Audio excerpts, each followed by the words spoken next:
West Indies के खिलाफ one day series के लिए भारतीय टीम का ऐलान हो गया है। क्रिकेट फैंस की नजरें इस समय सिर्फ एक ही सवाल पर टिकी हुई हैं कि आखिर इस बार टीम इंडिया की 15 सदस्यीय स्क्वाड में किन खिलाड़ियों को मौका मिलेगा और किन खिलाड़ियों का पत्ता कटने वाला है।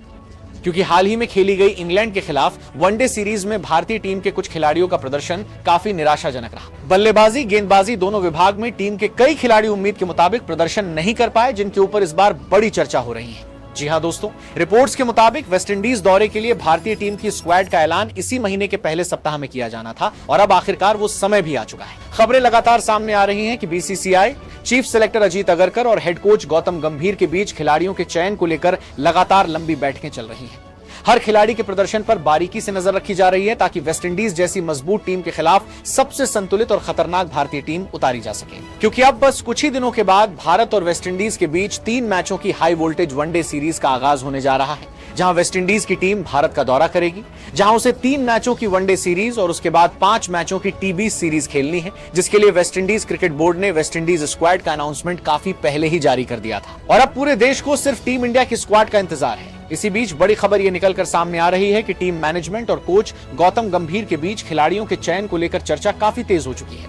सूत्रों की माने तो लगभग 11 से 12 खिलाड़ियों के नाम लगभग तय हो चुके हैं, यानी इन खिलाड़ियों का टीम में चयन लगभग पक्का माना जा रहा है। लेकिन बाकी 4 से 5 स्थानों के लिए जबरदस्त मुकाबला देखने को मिल रहा है। कई युवा खिलाड़ी शानदार दावेदारी पेश कर रहे हैं, तो वहीं कुछ अनुभवी खिलाड़ी भी टीम में वापसी की उम्मीद लगाए बैठे हैं। यही वजह है कि चयनकर्ताओं के लिए अंतिम फैसला लेना बिल्कुल भी आसान नहीं होने वाला। इतना ही नहीं दोस्तों, खबरें ये भी हैं कि इस बार की 15 सदस्यीय स्क्वाड में कई बड़े और हैरान कर देने वाले बदलाव देखने को मिल सकते हैं। लंबे समय से बाहर चल रहे कुछ अनुभवी खिलाड़ियों की वापसी की चर्चा तेज हो गई है। खासकर टीम इंडिया के विस्फोटक ओपनर यशस्वी जायसवाल और ऑलराउंडर खिलाड़ी रविंद्र जडेजा का नाम लगातार सुर्खियों में बना हुआ है। अगर इन दोनों खिलाड़ियों की टीम में वापसी होती है तो निश्चित तौर पर भारतीय टीम की बल्लेबाजी पहले से कहीं ज्यादा मजबूत नजर आएगी। वहीं दूसरी ओर युवा सनसनी वैभव सूर्यवंशी को पहली बार भारतीय वनडे टीम में मौका दिए जाने की चर्चा इस समय सबसे ज्यादा तेज हो चुकी है। बेहद कम उम्र में अपनी बेखौफ बल्लेबाजी, शानदार स्ट्रोक प्ले और आक्रामक अंदाज से उन्होंने क्रिकेट जगत का ध्यान अपनी ओर खींचा है। यही वजह है कि अब माना जा रहा है कि वेस्टइंडीज के खिलाफ होने वाली इस 3 मैचों की वनडे सीरीज में उन्हें पहली बार भारत के लिए वनडे डेब्यू करने का सुनहरा मौका मिल सकता है। दोस्तों,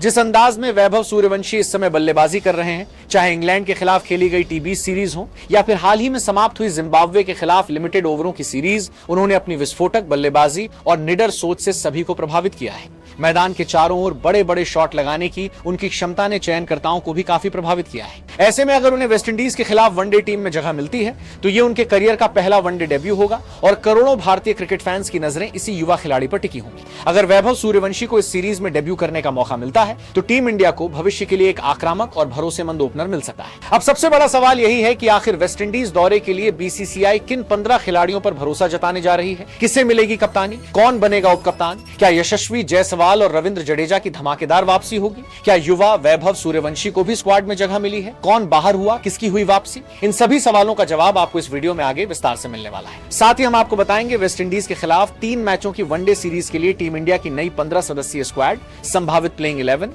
ओपनिंग जोड़ी, बल्लेबाजी क्रम और उन खिलाड़ियों के बारे में जिन पर इस समय पूरे देश की नजरें टिकी हुई हैं।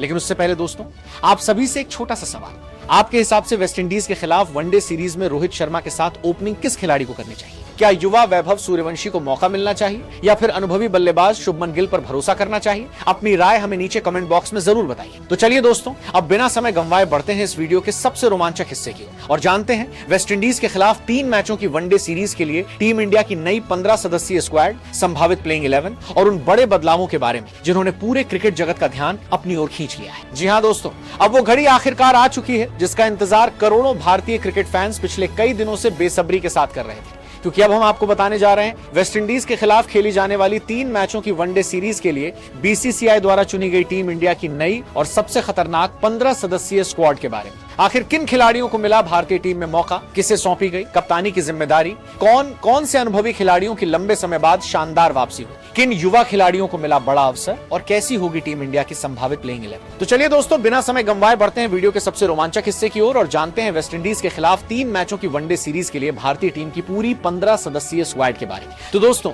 अगर वेस्टइंडीज के खिलाफ 3 मैचों की वनडे सीरीज के लिए टीम इंडिया की 15 सदस्यीय स्क्वाड की बात करें तो सबसे पहले बीसीसीआई ने टीम में 3 खूंखार सलामी बल्लेबाजों को शामिल किया है। सबसे पहला नाम आता है टीम इंडिया के वनडे कप्तान शुभमन गिल का। शुभमन गिल इस समय भारतीय टीम के सबसे भरोसेमंद बल्लेबाजों में गिने जाते हैं।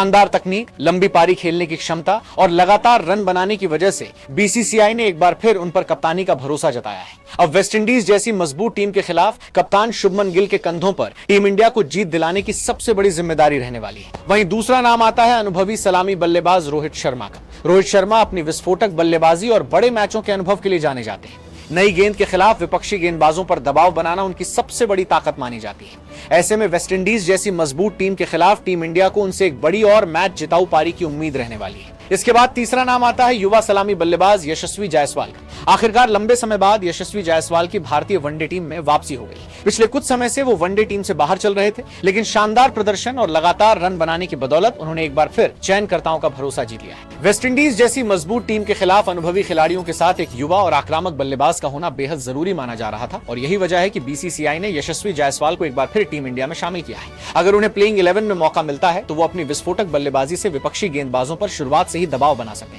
अब अगर मिडिल ऑर्डर बल्लेबाजी की बात करें तो यहाँ पर बीसीसीआई ने 3 बल्लेबाजों को टीम में शामिल किया है। सबसे पहला नाम आता है रन मशीन विराट कोहली का। विराट कोहली बड़े मुकाबलों में अपनी शानदार बल्लेबाजी और अनुभव के दम पर टीम इंडिया की सबसे बड़ी ताकत माने जाते हैं। वेस्टइंडीज के खिलाफ भी उनसे एक बड़ी पारी की उम्मीद रहने वाली है। वहीं दूसरा नाम आता है श्रेयस अय्यर का। श्रेयस अय्यर इस टीम के सबसे अहम मिडिल ऑर्डर बल्लेबाजों में से एक है। स्पिन और तेज गेंदबाजों के खिलाफ तेजी से रन बनाने की उनकी क्षमता टीम इंडिया के लिए बेहद महत्वपूर्ण रहने वाली है। इसके बाद तीसरा नाम आता है नीतीश कुमार रेड्डी का। आखिरकार लंबे समय बाद नीतीश कुमार रेड्डी की भी भारतीय वनडे टीम में वापसी हो गई है। पिछले कुछ समय से वो टीम से बाहर चल रहे थे, लेकिन शानदार प्रदर्शन के दम पर उन्होंने एक बार फिर चयनकर्ताओं का भरोसा जीत लिया है। वेस्टइंडीज जैसी मजबूत टीम के खिलाफ एक ऐसे खिलाड़ी की जरूरत थी जो बल्ले और गेंद दोनों से योगदान दे सके और यही वजह है कि बीसीसीआई ने नीतीश कुमार रेड्डी को एक बार फिर टीम इंडिया में शामिल किया है। अगर उन्हें मौका मिलता है तो वो दोनों विभागों में टीम के लिए अहम भूमिका निभा सकते हैं। अब अगर विकेटकीपर विभाग की बात करें तो यहाँ पर बीसीसीआई ने 2 विकेटकीपर बल्लेबाजों को टीम में शामिल किया है। सबसे पहला नाम आता है केएल राहुल का। केएल राहुल अपनी शानदार विकेट कीपिंग और जिम्मेदार बल्लेबाजी के लिए जाने जाते हैं। मध्यक्रम में टीम को संभालने की सबसे बड़ी जिम्मेदारी उन्हीं पर रहने वाली है। वहीं दूसरा नाम आता है ऋषभ पंत का। आखिरकार लंबे समय बाद ऋषभ पंत की भी भारतीय वनडे टीम में वापसी हो गई है। काफी समय से वो वनडे टीम से बाहर चल रहे थे, लेकिन अब बीसीसीआई ने एक बार फिर उन पर भरोसा जताया है। वेस्टइंडीज जैसी मजबूत टीम के खिलाफ अनुभवी विकेटकीपर बल्लेबाज का होना बेहद जरूरी माना जा रहा था और यही वजह है कि ऋषभ पंत को दोबारा टीम इंडिया में शामिल किया गया है। अपनी आक्रामक बल्लेबाजी और शानदार विकेटकीपिंग के दम पर वो किसी भी समय मैच का रुख बदलने की क्षमता रखते हैं। अब अगर ऑलराउंडर विभाग की बात करें तो यहाँ पर बीसीसीआई ने 2 खिलाड़ियों को टीम में शामिल किया है। सबसे पहला नाम आता है वॉशिंगटन सुंदर का। वॉशिंगटन सुंदर अपनी शानदार स्पिन, गेंदबाजी और उपयोगी बल्लेबाजी से टीम को बेहतरीन संतुलन प्रदान करते हैं। वहीं दूसरा नाम आता है रविंद्र जडेजा का। आखिरकार लंबे समय बाद रविंद्र जडेजा की भी भारतीय वनडे टीम में वापसी हो गई है। पिछले कुछ समय से वो वनडे टीम से बाहर चल रहे थे, लेकिन वेस्टइंडीज जैसी मजबूत टीम के खिलाफ अनुभव का होना बेहद जरूरी माना जा रहा था। यही वजह है कि बीसीसीआई ने एक बार फिर रविंद्र जडेजा पर भरोसा जताते हुए उन्हें टीम इंडिया में शामिल किया है। जडेजा अपनी शानदार स्पिन गेंदबाजी, बेहतरीन फील्डिंग और उपयोगी बल्लेबाजी के दम पर अकेले अपने दम पर मैच का रुख बदलने की क्षमता रखते हैं। अब अगर गेंदबाजी विभाग की बात करें तो यहाँ पर बीसीसीआई ने 5 गेंदबाजों को टीम में शामिल किया है। स्पिन विभाग में सबसे पहला नाम आता है कुलदीप यादव का। कुलदीप यादव अपनी फिरकी से किसी भी बल्लेबाजी क्रम को मुश्किल में डालने की क्षमता रखते हैं। वहीं तेज गेंदबाजी विभाग में सबसे पहला नाम आता है मोहम्मद सिराज का। आखिरकार लंबे समय बाद मोहम्मद सिराज की भी भारतीय वनडे टीम में वापसी हो गई है। पिछले कुछ समय से वो वनडे टीम से बाहर चल रहे थे, लेकिन वेस्टइंडीज जैसी मजबूत टीम के खिलाफ अनुभवी तेज गेंदबाज का होना बेहद जरूरी माना गया। यही वजह है कि बीसीसीआई ने एक बार फिर मोहम्मद सिराज पर भरोसा जताते हुए उन्हें टीम इंडिया में शामिल किया है। नई गेंद से विकेट निकालने और डेथ ओवरों में शानदार गेंदबाजी करने की उनकी क्षमता भारतीय टीम के लिए सबसे बड़ा हथियार साबित हो सकती है। इसके बाद दूसरा नाम आता है अर्शदीप सिंह का। अर्शदीप सिंह नई गेंद और डेथ ओवरों दोनों में शानदार गेंदबाजी करने के लिए जाने जाते हैं। तीसरा नाम आता है हर्षित राणा का। हर्षित राणा अपनी तेज रफ्तार और आक्रामक गेंदबाजी के दम पर किसी भी समय विकेट निकाल। आपको क्या लगता है किस खिलाड़ी के साथ नाइंसाफी हुई है? कमेंट करके जरूर बताएं।